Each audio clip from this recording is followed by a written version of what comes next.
Hello guys, welcome back to my channel. So it's Val again, I'm back, and today's video is going to be a shorter video. I say that like every single video, but this video I'm going to focus more, as you guys can tell by the title, it's called Who Am I When No One's in the Room? And I just want to talk about like the shifts I've been making to my life and how I've been feeling mentally lately and how I've been and how these shifts have really been affecting me and how like being there for yourself as somebody for me is just really important, and it's as important as being there for other people. So I really wanted to speak on that because like I said, a couple shifts in my life and I just wanted to address it. So let's get straight into the video.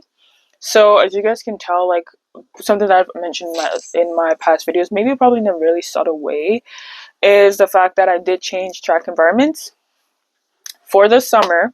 All right, that's what it is for now, for the summer. So basically what ended up happening, without getting too much in details, is obviously I felt some type of way about some things. I spoke up about it and I just didn't feel heard. So obviously I felt like a change of environment was going to be better for me, especially mentally, because I feel like when I was speaking about the things that did bother me, I started crying and there was so much anger that I was still holding on to. So for me personally, for me mentally, it was better for me to shift from that environment and to go somewhere where I feel like I was favored and listened to.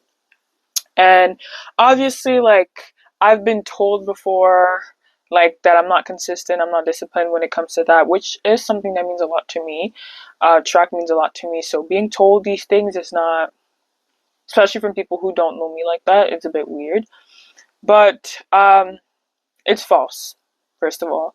Second of all, I've been like I before even being able given the having this amazing opportunity to start track at the school I currently go to and running in my first year and being in my second year now. I wanted to do track. I just wasn't given the opportunity. We're not going to get into that.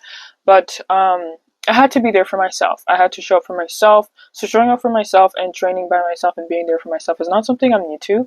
But obviously shifting, making that shift from this environment where I was with my teammates and things like that. And now because I'm currently training mostly alone. Like I'm obviously training once a week with a group, but the other times it's mostly alone.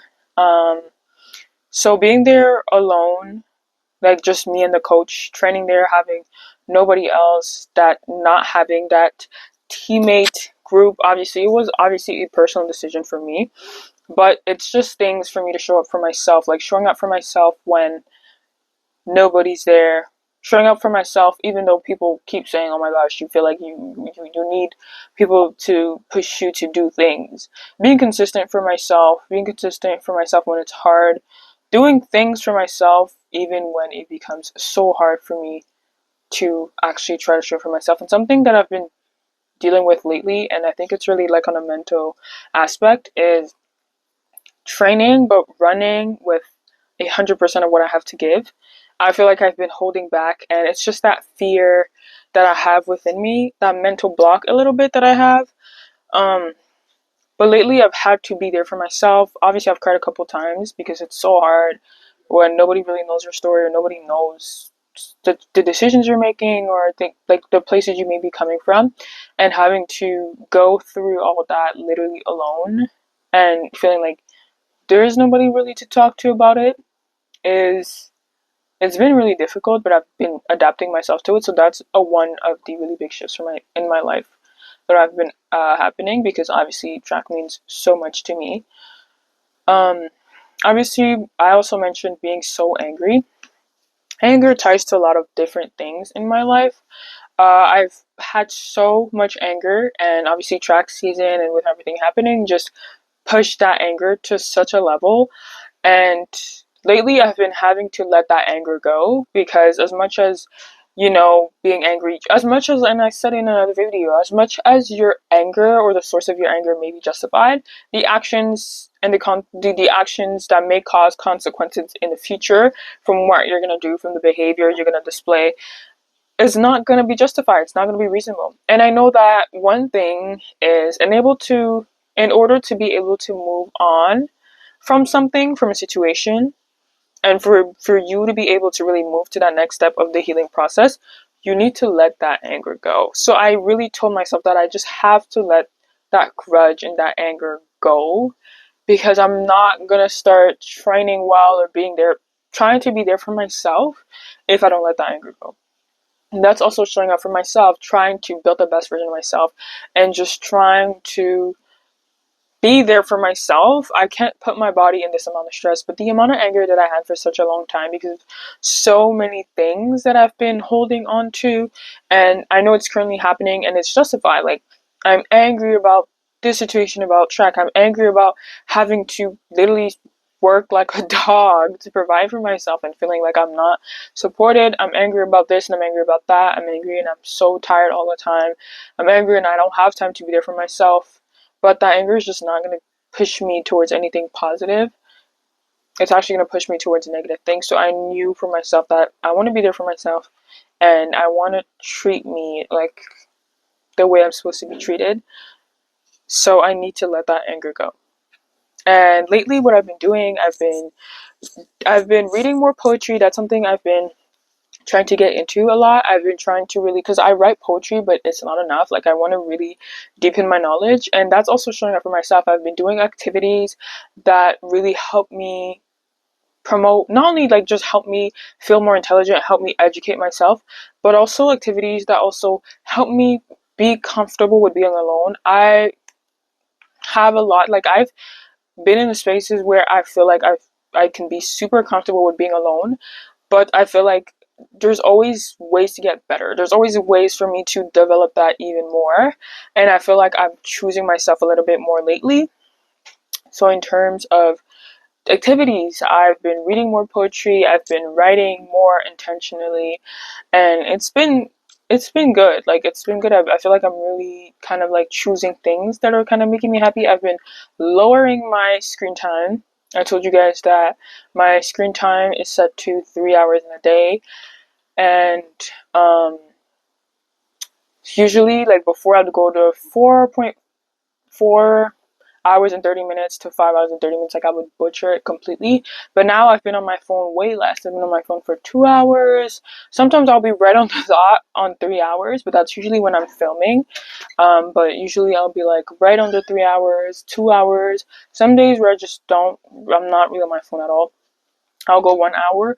Yesterday was a really chaotic day for me, so obviously, excuses, but I went way over. I was like 5 hours, but I've been trying so hard to lower my screen time, and I've been trying to do it a little bit more intentionally as well, because I've been trying to do activities that help me connect with myself more. Like I said, reading poetry, writing poetry, and just being better. So yeah, I've been trying to be there for myself, focus on myself, and I feel like I've been doing it really well. I'm not obviously gonna sit here and announce everything I've been doing, but I feel like in terms of like healing, letting anger go, and being better for myself, I've been doing it a lot. And it's things that make me happy. There's obviously a lot of room to improve, and there's a lot of things, and I'm still learning. I'm still just, still navigating that process.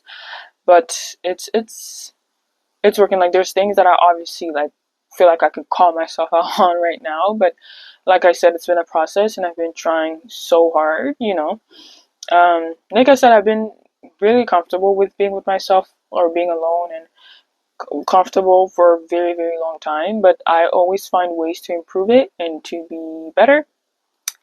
Obviously, like, being in friendships that don't really favor me, I've taken some distance lately. I've taken distance from people who I feel like don't favor me and don't give as much energy as I do, and that's been also much better for me because I've been able to really focus on going to school and studying alone, enjoying my own time, and taking spaces from people in general who don't favor me. Stop reaching out and realizing that I obviously just don't get reached out to again, and we probably won't talk, which is fine because that's what clears my space and clears my environment. I'm looking here because I wrote a couple points.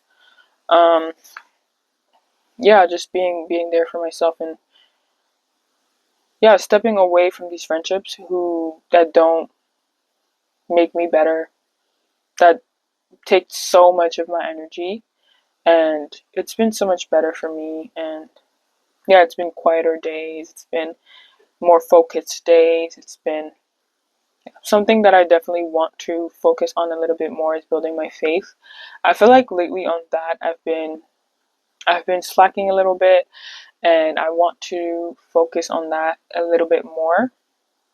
But I feel like in terms of when nobody's around or when I'm alone, I that's something I've always had, like in terms of being disciplined and being there for myself. I've always been there, and I'm obviously always trying to improve it and looking for ways to improve it always.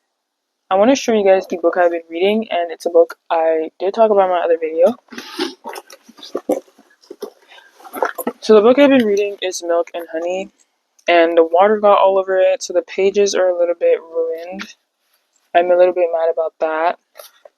But basically, I remember in my other video I was talking about how this poetry isn't really the poetry I'm into, because I don't think it's more like long sentences that are broken down into. I've been reading the poetry, and I've been trying to understand the poems and go back and reread the same poems, and go back and understand poetry, and understand this type of style of poetry, because obviously like different styles, different people, it's different things. Yeah, that's the book I've been reading, Milk and Honey. As you guys can see, the book is such in bad shape because of me. I need to lock in, but it's the book I've been reading. It's the book I've been focusing on, and sometimes when I feel like I've had a bad day or I'm really sad, like I will take such long walks. Like I'll just walk in the park for such a long period of time and just think to myself, and it's better. I think I can read you guys a poem that I wrote recently.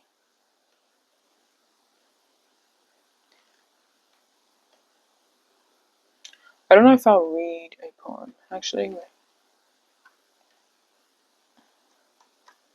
I have a poetry collection that is out. It's my second poetry collection. I can read a snippet of what's on it.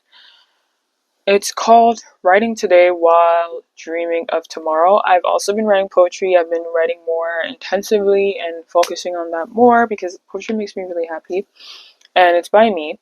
And it says archived, torn love letters, hidden scrambles of papers I was too afraid to say out loud, by me. A lot of them feature old poems that I wrote a couple years ago, so it's kind of like an evolutionary poetry timescape, like you can really see.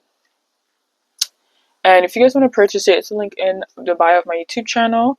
It talks about, this is really centered around love, or I guess what I think love is. But yeah, that's really what it is. It's so deep, and I really like these poems. I would read to you guys a snippet, but no, I'm not. You guys can purchase it, link in my bio if you guys are interested. But thank you for watching this video. I hope it wasn't too long. Don't forget to like, comment, subscribe, and don't forget to also be there for yourself first. That's one of the things that are going to make you the most happy, choosing yourself. And as you grow and you get older, you're just going to realize that being by yourself not only is going to happen more often than you think, but at the same time, it's really going to help you evolve into the person that you want to be. Thank you for watching.